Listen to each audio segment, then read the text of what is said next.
تو دوستو یہ ہے آج کا دوسرا پارٹ اپنا. ایک پارٹ ہم نے کل دیکھا تھا اسی کا نبی صلی اللہ علیہ وسلم کی طرز زندگی کا دوسرا پارٹ حضرت کی آواز میں. چلو آؤ دیکھتے ہیں دوسرا پارٹ. السلام علیکم دوستو، کیسے ہو؟ امید ہے کہ سب خیریت سے ہوں گے. اللہ آپ لوگوں کو ایسے ہی خوش رکھے. محمد سب کے لیے صلی اللہ علیہ وسلم کے ویڈیو سیریز کا یہ دوسرا حصہ یعنی پارٹ 2 ہے. تھوڑا ہم ریکیپ یعنی پہلے حصے میں ہم نے کیا کہا تھا تھوڑا سنکشیپ میں اور شارٹ کٹ میں سن لیتے ہیں تاکہ یہ دوسرا حصہ ہمیں بہتر طریقے سے سمجھ میں آئے.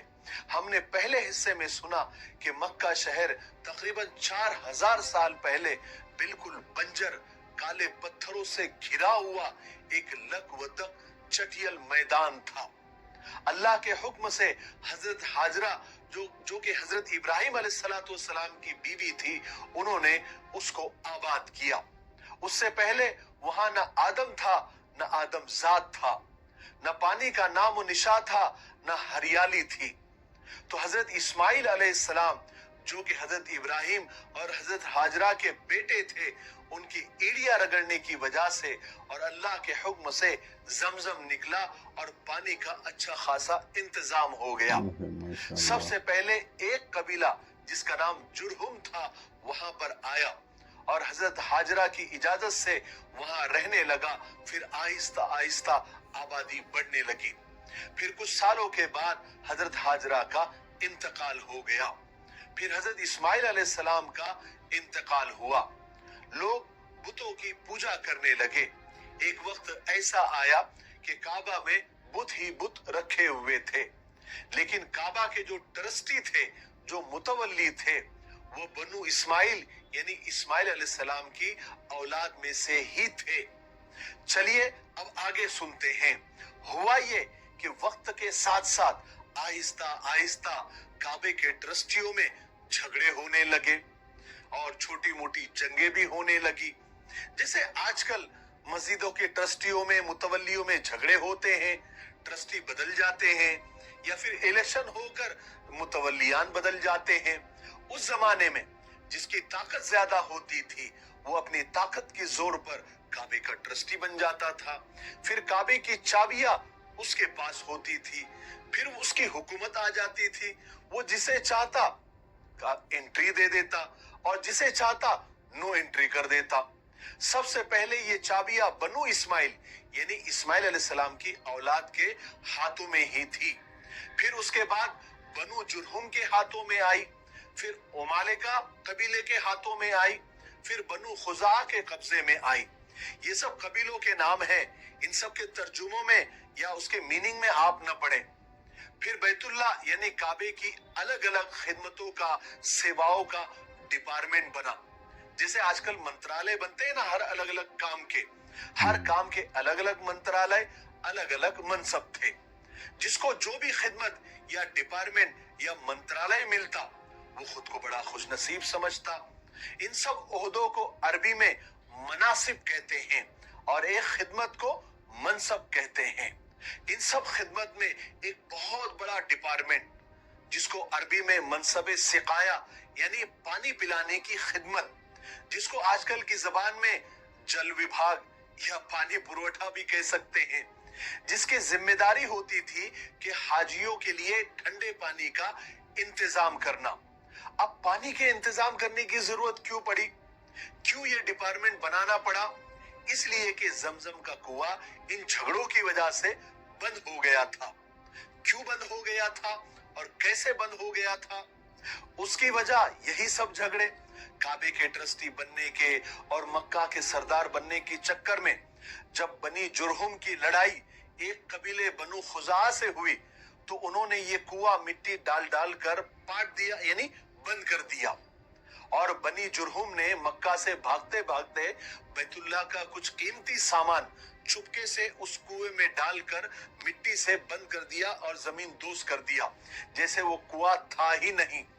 اس کے بعد مکہ میں پانی کی بڑی مشکل ہو گئی، اس لیے لوگوں کو مکہ کے باہر سے پانی لانا پڑتا تھا اور جب حاجی آتے تھے تو پانی کی ضرورت پڑتی تھی، اس لیے یہ خدمت، یہ ڈپارٹمنٹ، یہ منترالے، یہ جو منصب سقایا ہے جس کو عربی میں کہتے ہیں، یہ کسی قبیلے کے پاس ہوتا تھا، اور کسی قبیلے کے پاس کعبے کی چابیاں بھی ہوتی تھی، اور جو ڈپارٹمنٹ کے پاس یہ چابیاں ہوتی تھی کعبے کی، اس خدمت کو عربی میں منصب حجابہ کہتے تھے۔ تیسرا منصب یعنی تیسرا ڈپارٹمنٹ منصب رفادہ تھا، یعنی حاجیوں کے کھانے وغیرہ کا انتظام کرنا، آج کل کی زبان میں اسے خوراک منترالے کہہ دیجئے۔ اور بھی بہت سارے ڈپارٹمنٹ بنے ہوئے تھے جن کے ذمے الگ الگ خدمتیں، الگ الگ سیوائیں تھی، اور جن کو بھی یہ ڈپارٹمنٹ ملتے تھے وہ اپنے آپ کو بہت خوش نصیب سمجھتے تھے۔ ایک آخری صدی میں ایک بہت بڑا انقلاب آیا، بنو اسماعیل میں، یعنی اسماعیل علیہ السلام کی اولاد میں ایک شخص قصی بن کلاب پیدا ہوا۔ اس نے بنو خزاعہ سے لڑ بھڑ کر مکی کی سرداری چھین لی اور کعبے کی ساری خدمتیں اپنے ہاتھ میں لے لی۔ قصی بن کلاب نے مکہ کو خوب ترقی دی اور ترقی کے کام کیے۔ سب سے پہلے اور سب سے بڑا کام اس نے یہ کیا کہ ایک بڑی عمارت، یعنی ایک بلڈنگ کہہ لیجئے، بنوائی جس کا نام دار الندوہ رکھا۔ اس سے پہلے مکہ میں کوئی پکی عمارت نہیں تھی، سب خیموں میں اور تمبو میں رہا کرتے تھے۔ قصی بن کلاب نے یہ عمارت اس لیے بنوائی کہ اس میں مکہ کے سرداروں کی مجلسیں، مشورے ہوا کریں، جیسے آج کل ہر صوبے میں اسمبلی اور منترالے ہوا کرتے ہیں جہاں صرف منتری بیٹھتے ہیں۔ اس کے بعد قصی بن کلاب نے دوسرے لوگوں کو بھی پکے مکان بنانے کی اجازت دی اور لوگ پکے مکان بنانے لگے۔ اور تیسرا بڑا کام جو قصی بن کلاب نے کیا کہ ابھی تک جو حاجی مکہ میں آتے تھے وہ اپنے پیسوں سے کھانا کھاتے تھے، قصی بن کلاب نے یہ طریقہ بالکل ختم کر دیا، یہ قانون ہی ختم کر دیا اور اپنے ہی قبیلے قریش پر ٹیکس لگا دیا، اور ان پیسوں سے، جو ٹیکس سے جو پیسہ جمع ہوتا تھا، ان پیسوں سے حاجیوں کو کھانا کھلایا جانے لگا۔ یہ پہلا ٹیکس تھا جو قصی بن کلاب نے مکہ میں ایجاد کیا۔ قصی بن کلاب قبیلے قریش کا تھا، اس نے خوب مکہ کو ترقی دی اور ترقی والے کام کیے۔ پورے مکہ میں کیا، پورے عرب میں اس کی واہوائی ہونے لگی۔ قصی بن کلاب کے 4 بیٹے تھے، ذرا غور سے سنیں۔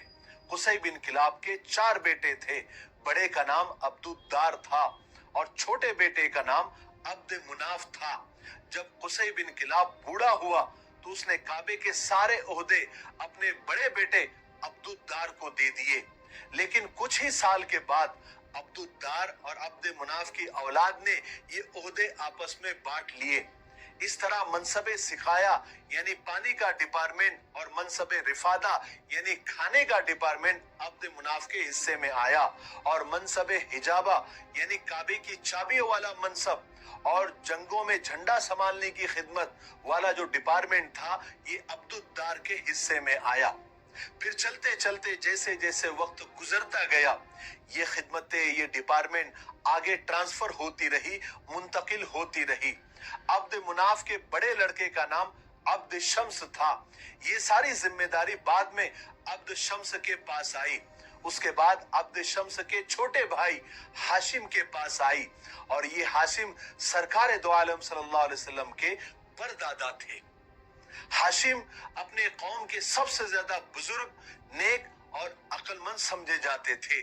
ان کی شرافت، ان کی سخاوت بہت مشہور تھی۔ انہوں نے بھی مکہ کی ترقی کے لیے بہت کام کیے، اور دوسرے ملکوں سے یعنی دوسری کنٹری سے جو بزنس کے معاہدے، ایگریمنٹ ہوتے تھے وہ کیے، جسے آج کل کی زبان میں امپورٹ ایکسپورٹ کہتے ہیں۔ اس سے مکہ کی شہرت کو 4 چاند لگ گئے۔ اور ہاشم نے ایک قانون یہ بھی بنایا کہ مکہ سے ہر سال 2 بڑے تجارتی قافلے یعنی بزنس ٹور باہر جائیں گے۔